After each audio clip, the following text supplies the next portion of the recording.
प्रिय मित्रगण, आज आपके समक्ष एक संवेदनशील विषय लेकर कुछ बोलने आया हूँ।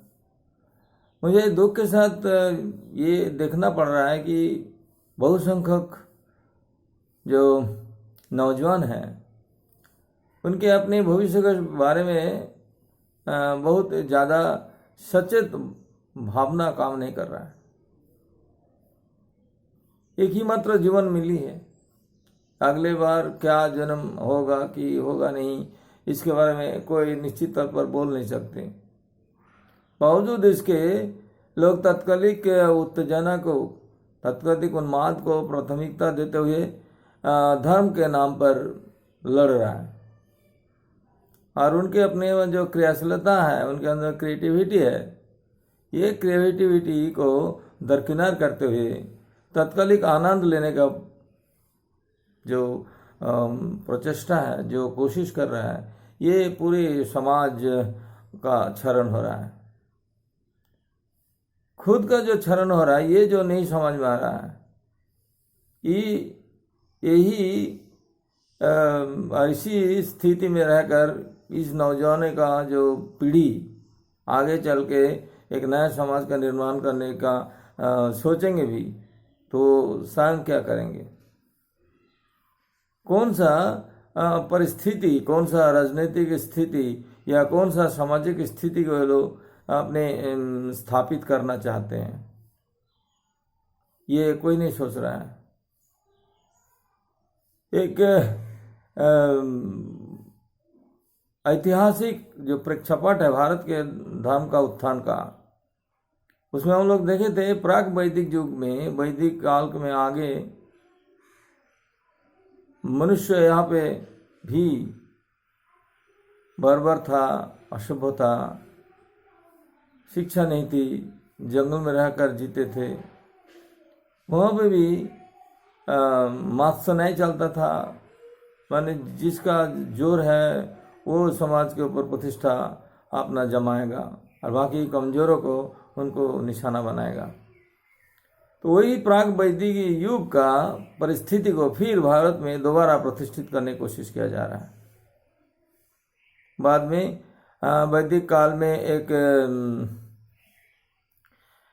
निश्चित रूप से एक सामाजिक तानाबाना तैयार हुआ और उस सामाजिक तानाबाना में समाज को 4 वर्ण में भाग किया गया था, वो भी कर्म के आधार पर, ब्राह्मण, क्षत्रिय,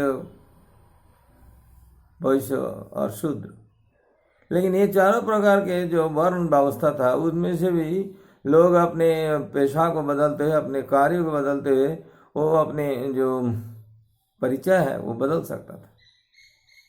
लेकिन बाद में यही व्यवस्था जो कार्य आधारित था वो जन्म का आधारित कर दिया गया था और तथाकथित श्रेष्ठ रूप में साबित करने के लिए ब्राह्मण लोग अपने धर्म को भी इस्तेमाल किया और उसके भी व्याख्या दिया कि भगवान के, ब्रह्मा के जो सृष्टि का जो करने वाले जो महान परमात्मा है, उस परमात्मा के सिर से ब्राह्मण का जन्म हुआ, उनके बाहों से क्षत्रिय का जन्म हुआ, उनके थाई बोन से वैश्य का जन्म हुआ और उस भगवान के पैर की उंगली से वैश्य को शूद्र का जन्म हुआ। तो ये जो अपव्याख्या है, धर्म के नाम लेकर ऐसा अपव्याख्या किया गया, गलत एक्सप्लेनेशन किया गया, इसी में समाज का विभाजन हुआ और समाज में आपस में आपसी भेद, मतभेद इतना ज़्यादा प्रकट हुई और इतना अत्याचार होने लगा कि शूद्र और वैश्य लोग, खास करके शूद्र लोग, एक बहुसंख्यक शूद्र लोग अपने बाद में बौद्ध धर्म में अपने को अपना लिया था। ये तथाकथित समाज के उच्च वर्ग के लोगों के अत्याचार को सहन नहीं कर पा रहे थे, तभी ये लोग बौद्ध बन गए और जो तथाकथित श्रेष्ठ सनातन धर्म का जो पुजारी बोलते हैं, जिन जो लोग, ये आहिस्ते आहिस्ता कमजोर पड़ गए। संख्या में अधिक अधिक लोग बौद्ध धर्म पालन करने लगे, क्योंकि यहाँ पे धर्म का जटिलता नहीं थी। याग यज्ञ करने के जो विशाल खर्च है, वो खर्च उठाने में सक्षम लोग बौद्ध धर्म को अपना लिया, क्योंकि इसमें किसी प्रकार का अनुष्ठानिक बात नहीं थी। और इसी के चलते बौद्ध धर्म का बहुल प्रचार होने लगे। और ये चीज़ को रोकने के लिए तब भी राष्ट्र नेता लोग, जिसके नाम हम लोग सुने होंगे, पुष्यमित्र शुंग के समय, वो अतिवादी ब्राह्मण शासक थे, और उनके समय पे अधिक से अधिक बौद्ध लोगों के ऊपर अत्याचार किया गया, और बहुत लोग इस देश को छोड़ के दूसरे देश में शरण लेने चले गए। मेरे कहने मतलब है, इतने जो अत्याचार किया गया तो कि बौद्ध धर्म विलय हुआ, नष्ट हुआ नहीं हुआ, बल्कि बौद्ध धर्म का और विकसित हो गया। और बाद में पूरा एशिया के जो विभिन्न धर्म गोष्ठी है, उनमें से बौद्ध धर्म एक विशाल संख्यक जनगोष्ठी के रूप में बौद्ध लोग बन गए। तो अत्याचार करके किसी भी धर्म गोष्ठी को अपने कब्जा करना, उनके अपने इशारा पे नाचने के लिए मजबूर करना, ये कोई भी लोग नहीं कर सकते। इसके बावजूद तथाकथित अति राष्ट्रवादी जो राष्ट्रीय सेवक संघ है, वो इतिहास को विकृत करते हैं। इतिहास को विकृत करके नौजवानों के जनमानस को इतना विकृत करने के लिए जो संबद्ध योजना चलाया जा रहा है, इसमें नौजवान अपने आप को बलि का बकरा बना रहा है। ये चेतना कब जगेंगे? लोग सोचना कब सीखेंगे कि मेरे अपने व्यक्तिगत जीवन जो मिला है, इस जीवन को मुझे ठीक ढंग से परिपालन करते हैं, मेरे लिए जो नेक्स्ट जनरेशन है उसके लिए मुझ करके जाना होगा। और जिसके अंदर में क्रिएटिविटी नहीं है, जिसके अंदर में कोई क्रियाशीलता नहीं है, कुछ कर्म गुजारने का कोशिश नहीं है, सिर्फ एक तात्कालिक उन्माद में फंसे रहने का, डूबे रहने का जो एक पागलपन मन को छा गया, इस नौजवान के समाज का जो अगली जनरेशन होगा, उस प्रजन्म को क्या मिलेगा? उनके विरासत में क्या देके जाएंगे? ना अच्छे चेतना दे जाएंगे, अच्छे संस्कार देके जाएंगे, ना मनुष्य का जो गुण है, ह्यूमैनिटी, मानवता, वो देके जाएंगे, कुछ भी नहीं दे जा पाएंगे।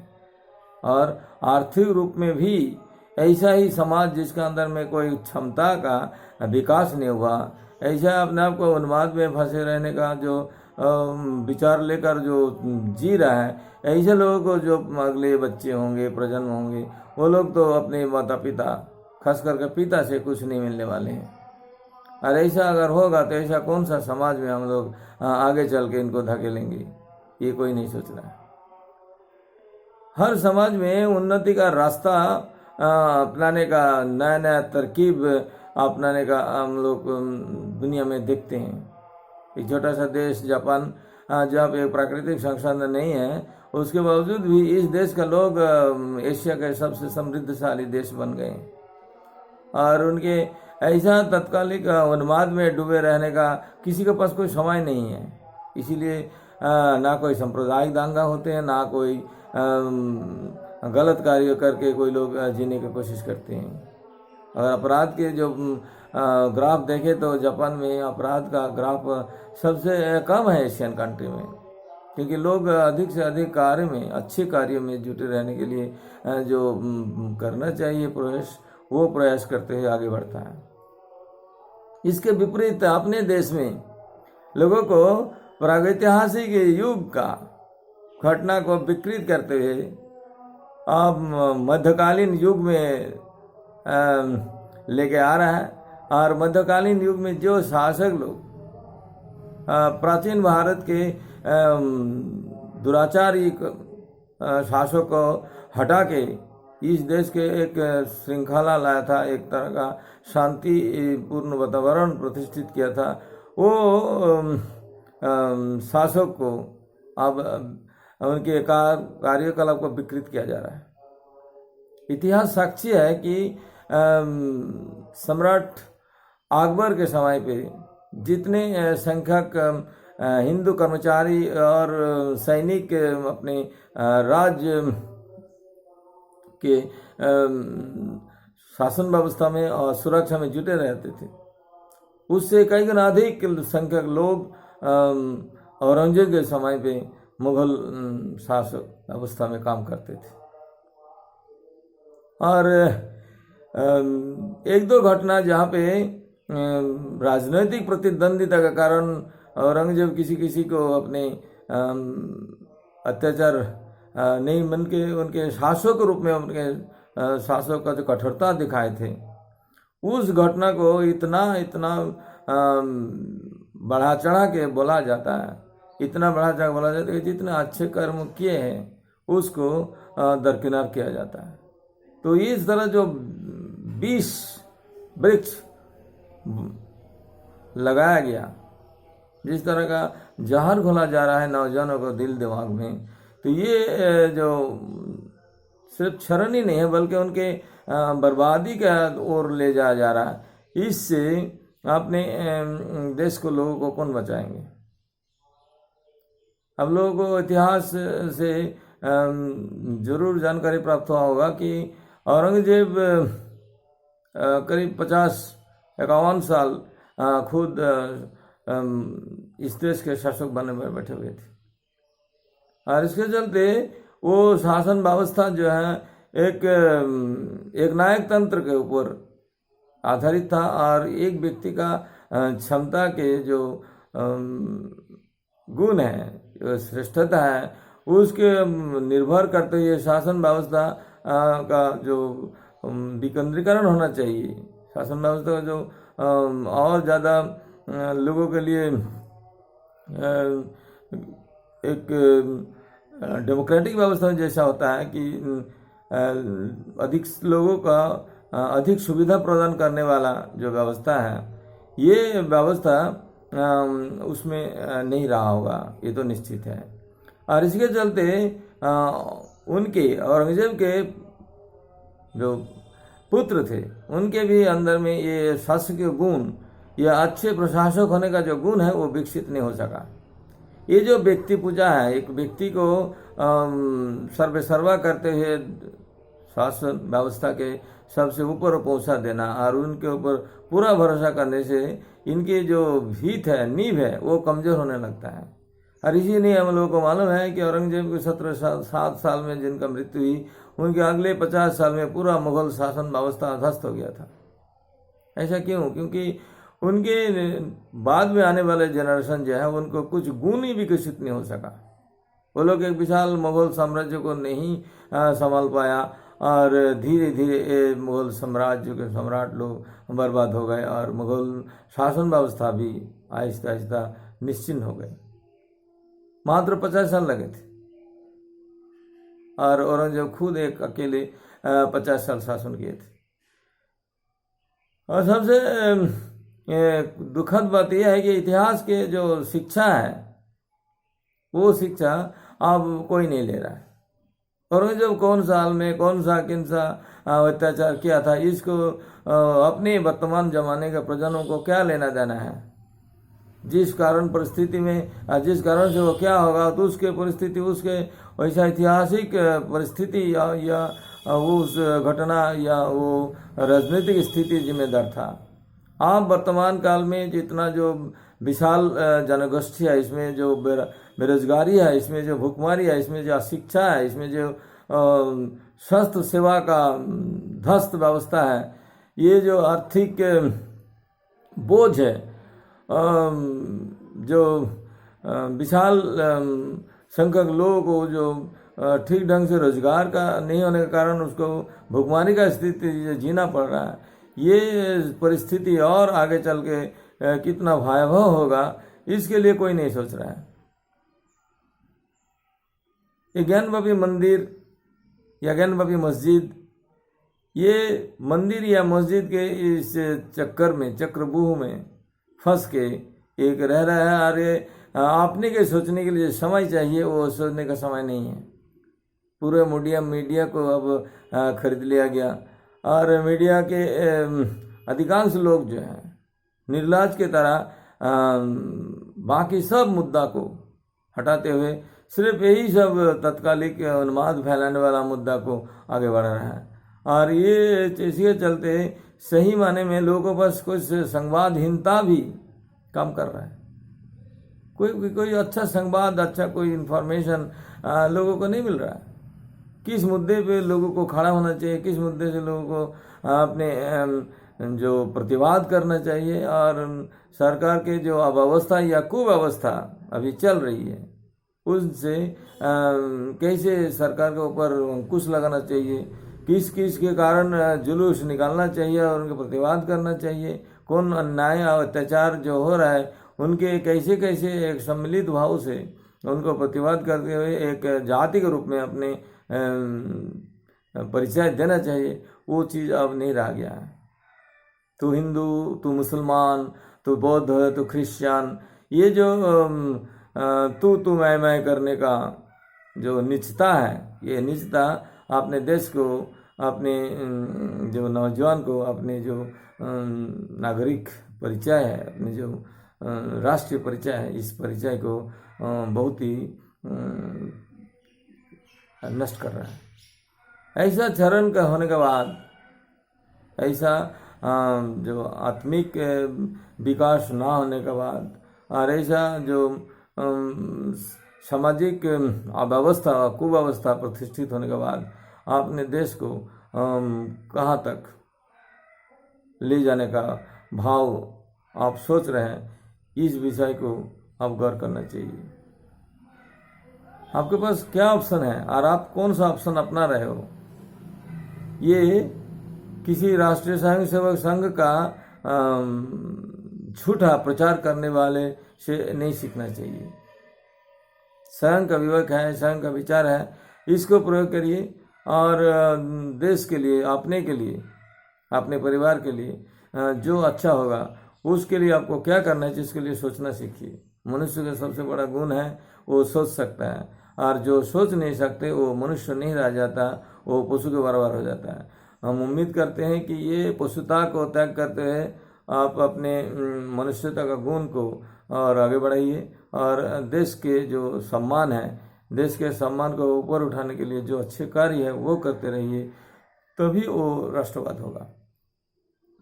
एक राजनीतिक दल का दिखाया हुआ जो व्याख्या है, जो डेफिनेशन है, वो राष्ट्रवाद नहीं हो सकता। हम लोग देखें कि ये जर्मनी का अति राष्ट्रवाद सिखाने के कारण हिटलर जिस तरह देश को बर्बादी के ओर धकेल दिए थे, वो जर्मनी जनगण अपने आप को वो बाद में समझ लिया था। तभी जर्मनी सेकेंड वर्ल्ड वॉर के बाद जिस तरह दो टुकड़ों में बटे थे, वो फिर एक बार विलय हुआ और एक सुसंबद्ध का देश के रूप में जर्मनी का उत्थान हुआ।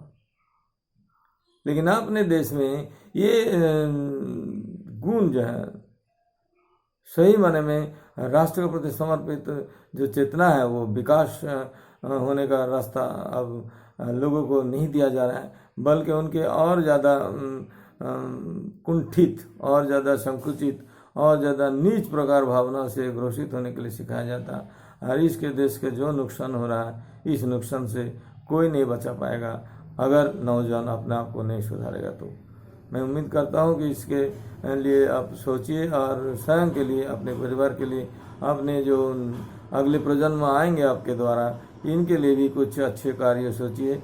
मंदिर स्थापित करते हुए, मस्जिद तोड़ते हुए, या मस्जिद बनाते हुए मंदिर तोड़ते हुए, कोई भी यही सब कार्य में लिप्त होने के कारण आपके स्वयं का विकास कभी नहीं होने वाले हैं। ये विषय आप सोचिए। हिंदू मुसलमान सभी नौजवानों को शिक्षा के ओर अपने बच्चे को प्रोत्साहित करना चाहिए, सही शिक्षा देना चाहिए, और सही माने में राष्ट्रवाद का जो स्वरूप है उसके अपनाना चाहिए। सबके प्रति समता, सबके प्रति समभावापन्न भाव रहे, सबके प्रति एक अपनापन रहे, तभी ये देश आगे बढ़ेंगे कंधा पे कंधा नहीं मिला के आपस में लड़ते हुए देश कतई अच्छा नहीं बढ़ सकता, आगे नहीं बढ़ सकते। ये किसी के लिए न अच्छे होंगे। धन्यवाद। अब अगर आपको अच्छा लगे तो इसको लाइक कर दीजिएगा, शेयर कर दीजिएगा, लोगों को सोचने के लिए प्रेरित करिएगा। यही उम्मीद के साथ मैं अपने वाणी को यही विराम देता हूँ। नमस्कार।